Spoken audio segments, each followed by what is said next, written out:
चलिए स्टूडेंट, आज की क्लास 10th वाले स्टूडेंट्स के लिए है, जिसमें हम मैथ का क्लास अभी ले रहे हैं आप लोगों के लिए।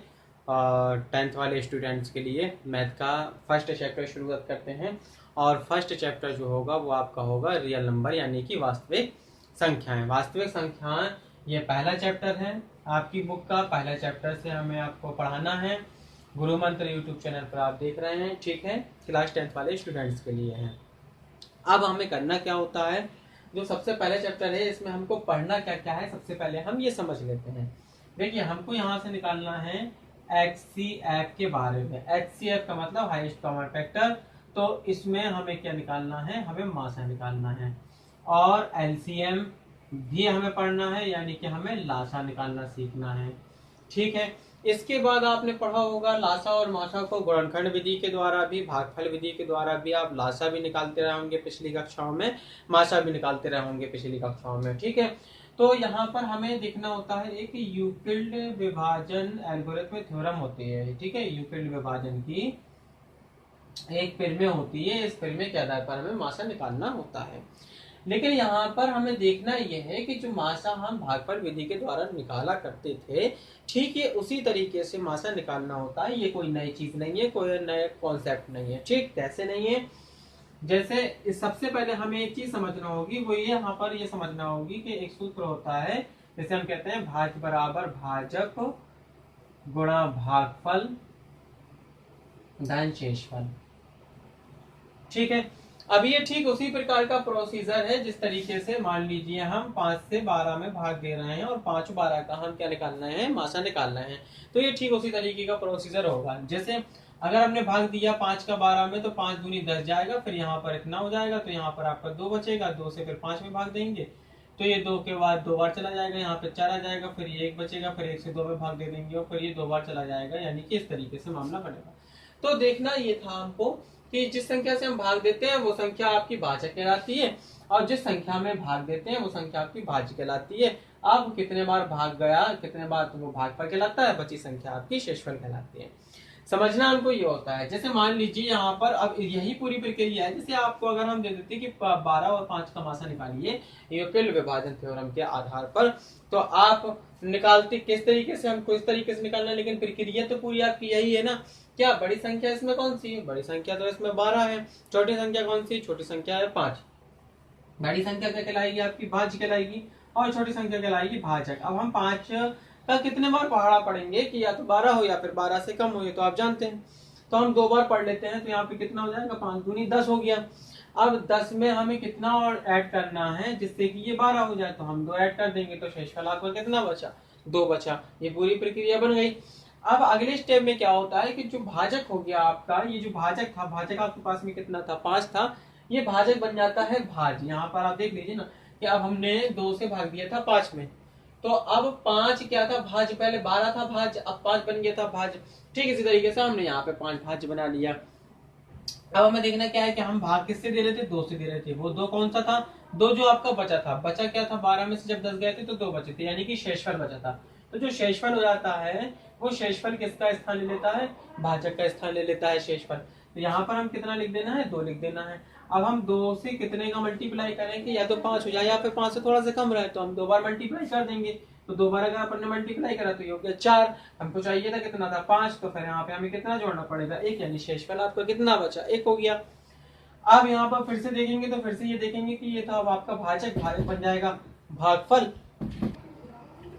जी। तो फिर यहाँ पर देखें, अब ये 2 जो भाजक था तो ये बन गया आपका भाज्य बन गया। अब हम यहाँ पे शेषफल कितना बचा था, 1, तो यहाँ पर 1। अब हम कितने का मल्टीप्लाई करेंगे, 2 का, तो यहाँ पे टोटल शेषफल कितना बचेगा, 0 बचेगा, यानी कि फाइनल लास्ट बार कितने बार भाग गया, 1। तो यहाँ पे मासा कितना निकल के आ गया आपका, 1 मासा निकल के आ गया। एक दोबारा प्रक्रिया करते हैं। जैसे मान लीजिए आपका एक 90 दिया है संख्या और एक 12 संख्या दी है। आप जरा समझिएगा, तो 90 और 12 का हम यूक्लिड विभाजन के थ्योरम के आधार पर मासा कैसे निकालेंगे जरा समझते हैं। बड़ी संख्या कौन सी है, बड़ी संख्या 90 है, तो 90 किसका काम करेगी, भाज्य का काम करेगी। यहाँ पे हमने लिख लिया 90। जो चीज समझ में नहीं आती है आप बता सकते हैं। अब छोटी संख्या थी 12, तो 12 से हमें भाग देना था किसमें, 90 में, यानी कि भाजक। भाजक के स्थान पे हमें कितना लिखना है, 12। तो अब हम 12 का कितने बार पढ़ा पढ़ेंगे कि या तो 90 हो जाए या फिर 90 से कुछ कम रहेगा, यानी कितने बार चला जाएगा, 7 बार। तो कितना हो गया आपका 84। हमें करना कितना होता है, 90। तो 84 में हमें कितना ऐड करना पड़ेगा, 6। तो हो गया ये टोटल आपका कितना 90। अब ये आपका क्या था भाजक, भाजक किसका काम करेगा भाजिका, तो ये इसका स्थान ले लेगा। अब भाजक का कौन काम करेगा, बचा कौन था 6, 6 क्या था शेषफल, शेषफल क्या बन जाता है भाजक, तो यहाँ पर क्या आ जाएगा 6 आ जाएगा। अब 6 से हम कितने का मल्टीप्लाई करेंगे 12 आ जाए, तो यहाँ पर कितना आ जाएगा 2 आ जाएगा, तो 6 दूनी कितना हो गया 12 हो गया। फाइनल आपका कितना बचा 0। जब शेषफल 0 आ जाता है तो वो आपकी प्रोसीजर पूरा कंप्लीट हो जाता है और लास्ट बार जो भाजक होता है वही आपका मासा कहलाता है। तो भाजक आपका क्या था 6, यहाँ पर आपका मासा कितना निकल के आ गया 6 मासा निकल के आ गया। स्पेशली ऐसा भी होता है कि 2 से अधिक संख्याएं हों तो उनका हम मासा कैसे निकालते हैं। जैसे मान लीजिए यहाँ पर 90, 12 और 4 है, ठीक है 90, 12, 4, अब इन 3 का हमें मासा निकालना है। तो इन 3 का मासा अगर हम निकालेंगे तो कैसे निकालेंगे जरा समझिए। इसमें भी वही प्रक्रिया करना है कि पहले 3 जो है तो आप पहले 2 को सिलेक्ट कर लो, किसी 2 नंबर को। मान लीजिए हमने 90 और 12 को सिलेक्ट कर लिया, तो 90, 12 का पहले आप मासा निकालिए। तो 90, 12 का सबसे पहले हम मासा निकालेंगे, तो मासा हमने ऐसे ही निकाला 90, 12 का ये मासा आ गया, यानी कि फाइनली कितना आया 6 आया। अब यहाँ पर जो मासा आया आपका पास 6 और लास्ट में जो आपके पास में संख्या बची थी कितनी 4, तो हम 4 और 6 का मासा निकाल लेंगे और 4 और 6 का जो मासा होगा वही आपका फाइनल मासा कहलाएगा। मतलब कि अब देखो 6 और 4 का हमें मासा निकालना है, इन तीनों का सॉल्यूशन। तो बड़ी संख्या है आपके पास में 6, तो ये आ जाएगी भाज्य के स्थान पे। फिर भाजक क्या है, भाजक होगा छोटी संख्या, छोटी संख्या थी आपकी 4, 4 में हम कितने का मल्टीप्लाई करेंगे 6 या 6 से कम रहेगा तो आपका आ जाएगा 1। अब यहाँ पे 4 एकम 4 हो गया, तो हमें दाना कितना था 6, यहाँ पर आपको कितना आ जाएगा 2। तो फाइनली अब ये क्या था भाजक, भाजक अगले स्टेप में जाकर के क्या बनता है भाज, और शेषफल अगले स्टेप में जाकर के क्या बनता है भाजक। तो गुणांक कितना करेंगे 2 में 2 का कर देंगे, तो यहाँ पे कितना हो गया 4 हो गया, यानी शेषफल कितना बचा हमारे पास में 0, यानी हमारा प्रोसीजर खत्म हो गया। प्रोसीजर खत्म हो गया तो लास्ट टाइम पे हमने भाजक कितना देखा था 2 देखा था, तो यानी 90, 12 और 6 का मासा जो आपका निकल के आया है वो कितना निकल के आया है 2। वैसे 90 और 12 का आपने देखा था तो कितना निकल के आया था 6 निकल के आया था। तो इस तरीके से हम 2 या 2 से अधिक संख्याओं के मासा निकाले जा सकते हैं यूक्लिड विभाजन थ्योरम के आधार पर, ठीक है। इसके बाद में कुछ चीजें और भी होती हैं कुछ टाइप के, जैसे इसी के आधार पर ये होता है जैसे कि कोई संख्या इस रूप में या उस रूप में व्यक्त की जा सकती है। नहीं जैसे एक सवाल है, उस सवाल ये क्या आएगा कि 6q + 1, 6q + 3, 6q + 5। एक क्वेश्चन है, वो क्वेश्चन ये कह रहा है कि क्या कोई विषम पूर्णांक संख्या, विषम धन पूर्णांक संख्या इसके रूप में व्यक्त की जा सकती है कि नहीं। किसी विषम धन पूर्णांक संख्या को हम 6q + 1, 6q + 3, 6q + 5 के फॉर्म में लिख सकते हैं या नहीं लिख सकते हैं, या यूं भी कह सकता है कि विषम के फॉर्म में लिख सकते हैं, या यूं कह सकता है कि सम इवन नंबर के फॉर्म में लिख सकते हैं, यूं कह सकता है कि किसी धन पूर्णांक संख्या को वर्ग के रूप में लिख सकते हैं, किसी धन पूर्णांक संख्या को घन के रूप में लिख सकते हैं। शायद के बहुत सारे सवाल होते हैं, तो एक अपन करके देखते हैं। एक क्वेश्चन है, क्वेश्चन ये कहा है कि किसी धनात्मक पूर्णांक संख्या को, विषम पूर्णांक संख्या को इस फॉर्म में लिखा जा सकता है या नहीं, दर्शाइए कि इस फॉर्म में लिखा जा सकता है, ये हमको दर्शाना है। सबसे पहले इस चीज को हमें देख के हमें कुछ इन्फॉर्मेशन कलेक्ट करना होगी। वो इन्फॉर्मेशन कौन कौन सी कलेक्ट करना होगी, आप यहाँ पर ये समझें कि एक फार्मूला होता है भाज्य बराबर भाजक गुणा भागफल धन शेषफल। मतलब इस तरीके से एक फॉर्मेट होता है, x बराबर AB + Q, कुछ इस तरीके से फॉर्मेट होता है आपका, ठीक है। 6q + 1 AB + Q का फॉर्म मिल रहा ना, यानी भाजक भागफल शेषफल 6 6 6, मतलब आप इससे सिलेक्ट करो भाजक 6 मिला आपको, आप सिलेक्ट करो इससे भागफल Q मिला आपको, शेषफल सबके लिए अलग अलग है, ठीक है।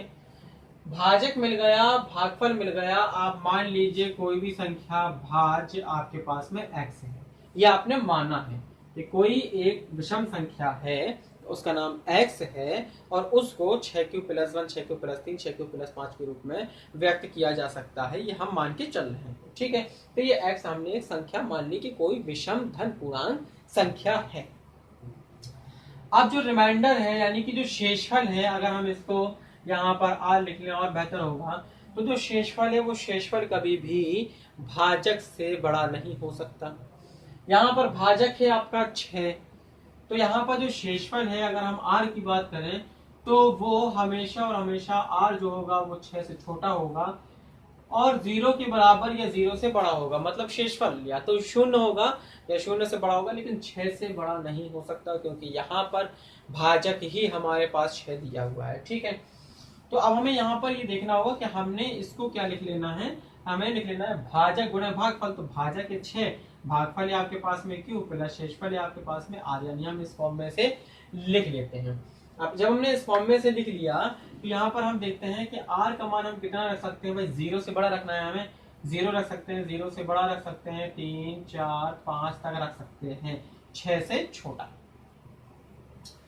जब हम r का मान 0 रखते हैं तो x का मान आप देखें चेक करके, x बराबर 6q प्लस 0, यानी कि हम 6q ही लिख सकते हैं इसे, और 6q क्या है, एक सम संख्या है।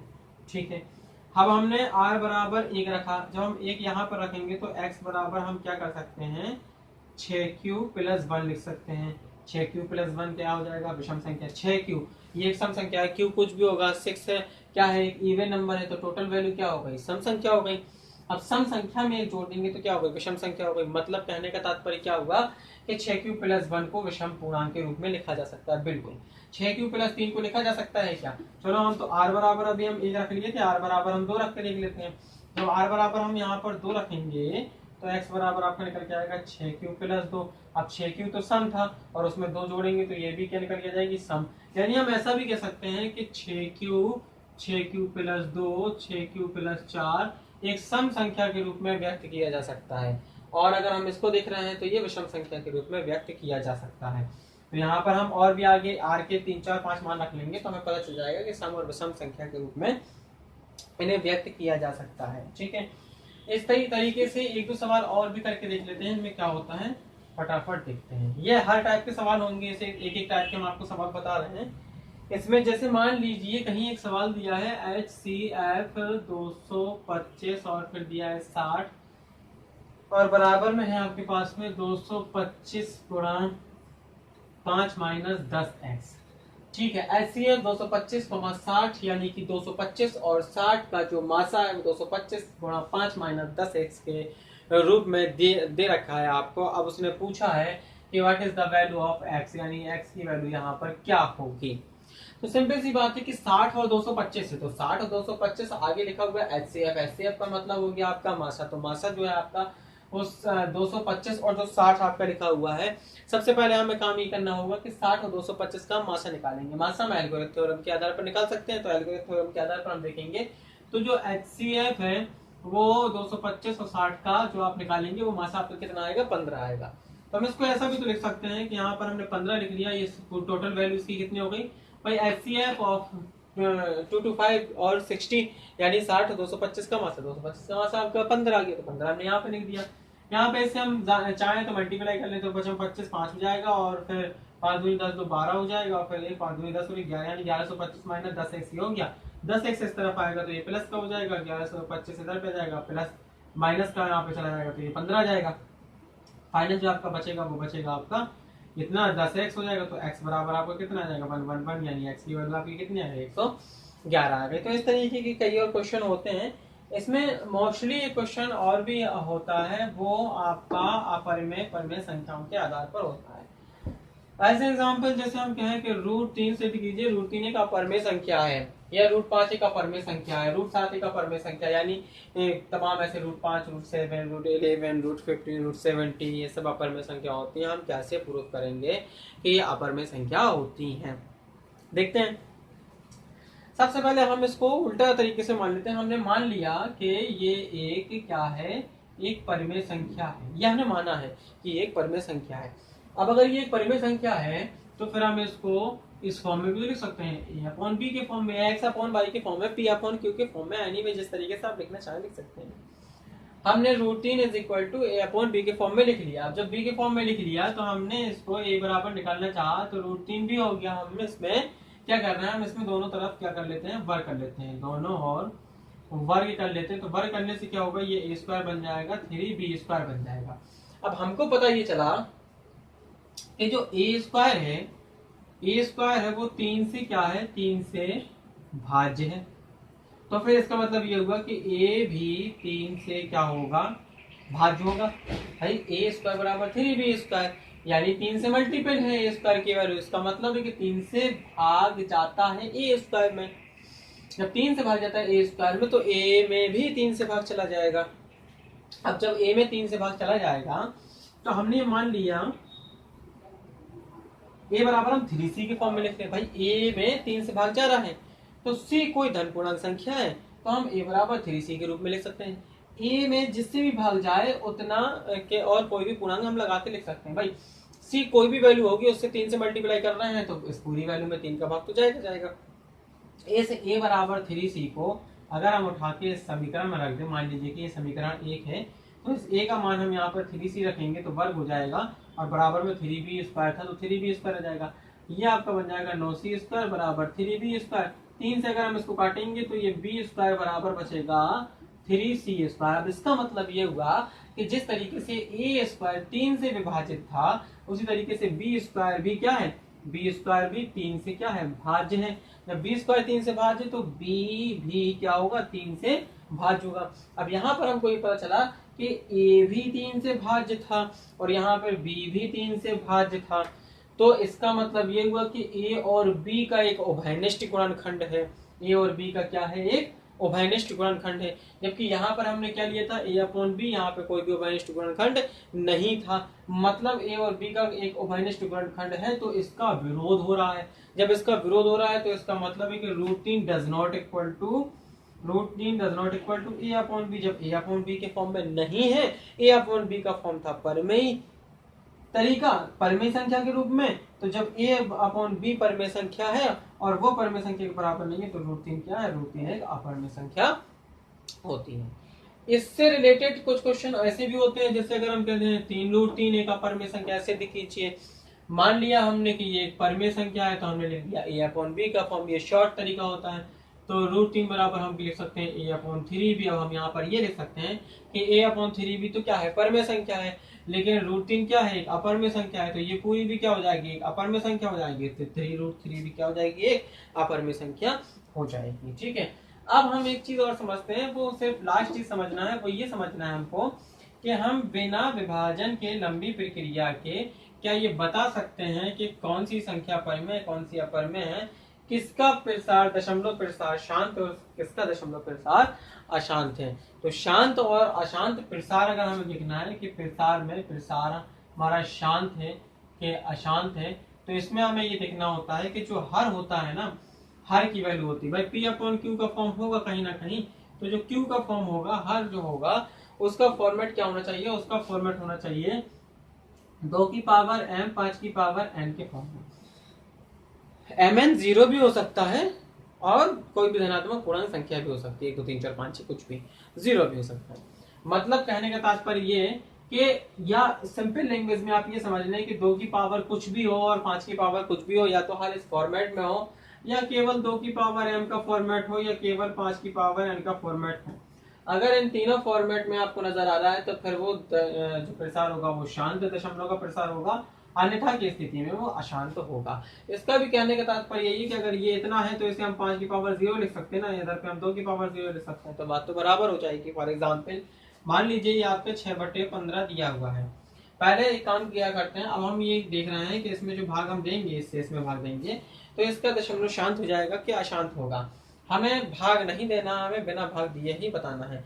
सबसे पहले हमें करना होता है सिंपलीफाई। आप सिंपलीफाई कर लेंगे। सिंपलीफाई का मतलब क्या होगा, 3 से डिवाइड हो रहा, 3 दूनी 6 और 3 5 15। लास्ट में फॉर्मेट क्या बन गया, क्या हम इसको 5 की पावर 1 लिख सकते हैं ना, तो जब हम 5 की पावर 1 लिख सकते हैं तो ये इस फॉर्मेट में बन गया, यानी कि ये क्या है, ये शांत दशमलव के फॉर्म में है।